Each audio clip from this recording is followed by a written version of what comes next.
Hello বন্ধুরা, তোমরা সবাই কেমন আছো? আশা করি তোমরা খুব খুব ভালো আছো। আমিও ভালো আছি। তো আজকে একটা নতুন ভিডিও নিয়ে চলে এসেছি তোমাদের সঙ্গে শেয়ার করতে। আর আজকে হচ্ছে বুধবার। তো এখন বাজে কটা বলো তো? এখন সকাল 8টা বেজে গেছে। তো সকালে কিছু কাজ সারা হয়ে গেছে, এবার রান্নাবান্না গুলো বাকি আছে। তো আনাজ ফানাজ কুটবো এরপর, ঠিক আছে।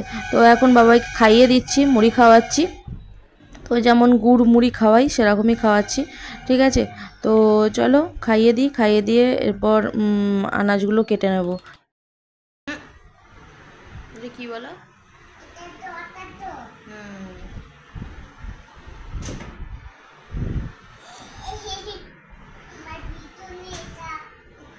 ওইগুলো কি বলো? এগুলো কি বার করো?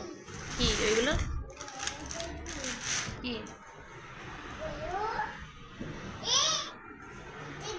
এটা? কি আদা? হ্যাঁ। এটা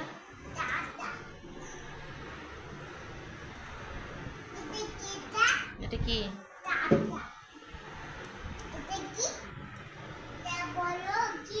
কি কি এটা আদা। এইটা কি? এইটা এইটা কি? এইটা কি? এইটা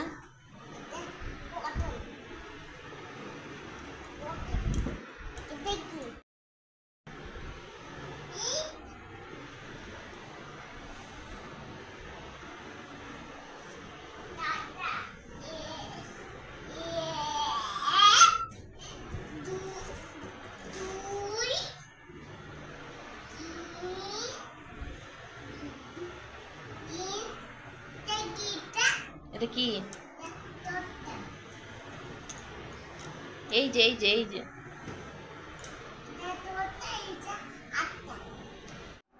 তো বন্ধুরা চলে এসেছি, দেখো আমি আনাজ কুটতে শুরু করে দিয়েছি। আর আজকে একটু দই পটল করব, ঘরে দই আছে। তো একটুখানি আছে দই, তো ওই দিয়েই ভাবছি দই পটলটা একটু করে নেবো। মানে অনেক দিন করা হয়নি দই পটল, তো আজকে ভাবলাম দই পটলটা করব, ঠিক আছে। তো আর বাবাই ওদিকে দেখো এখনও সেই আনাজের নাম বলছে। আর ও কি করে শিখলো বলো তো? ওকে আমি যখন আনাজ কুটি তখন ও ওই সব বার করে আমাকে বলতো যে এটা কি এটা কি। তো ওই কথা আমি বলেছি, বলতে বলতেই ও শিখে গেছে।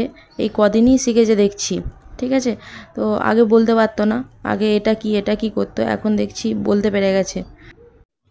তো বন্ধুরা আজকে কি কি রান্না করব দেখে নাও। আজকে হচ্ছে আলু ভাজা করব, আমের চাটনি করব। আর এইটা হচ্ছে দই পটলের জন্য আদা রসুন পেঁয়াজ, ঠিক আছে। আর এই যে পটলগুলো কেটে নিয়েছি, দেখতে পাচ্ছ, দুদিকের মুখটাই কেটে নিয়েছি, দেখতেই পাচ্ছ।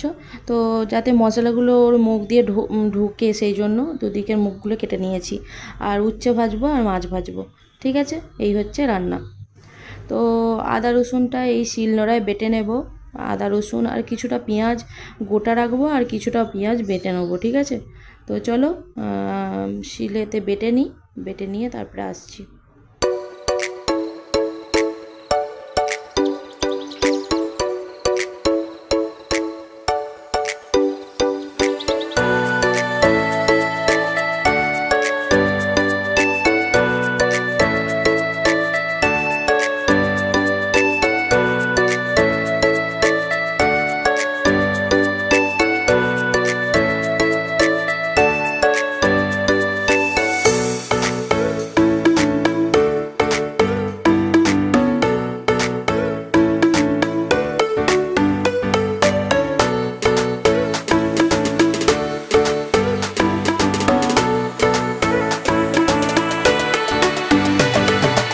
তো বন্ধুরা দেখো পাট শাকের কাছে চলে এসেছি। আজকে একটু পাট শাক ভাজা খাবো।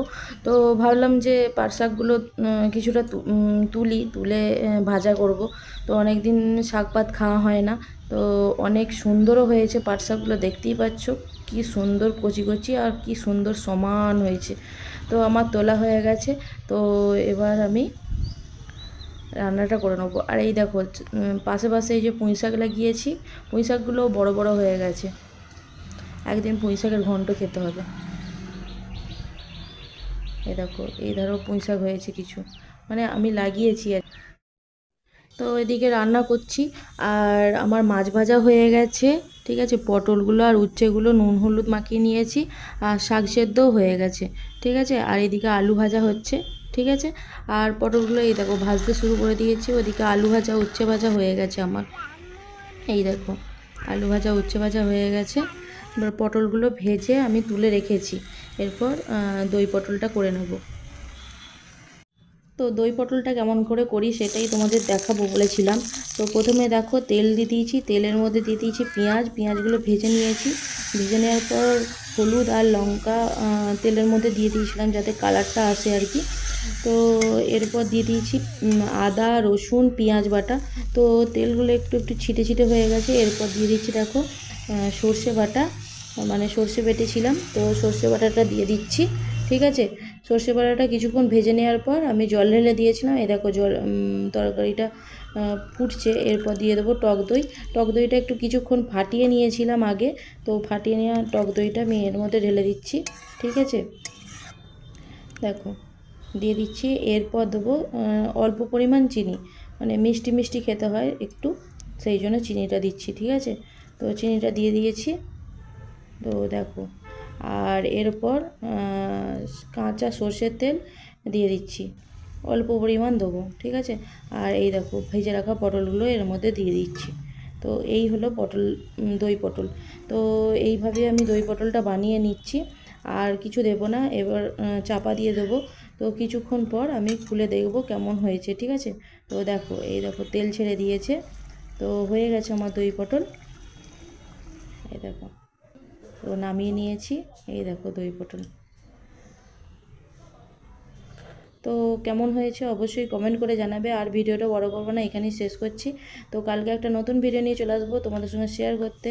তো টাটা। আর দই পটলটা কেমন হলো অবশ্যই কমেন্ট করে জানাবে। ঠিক আছে, তো টাটা।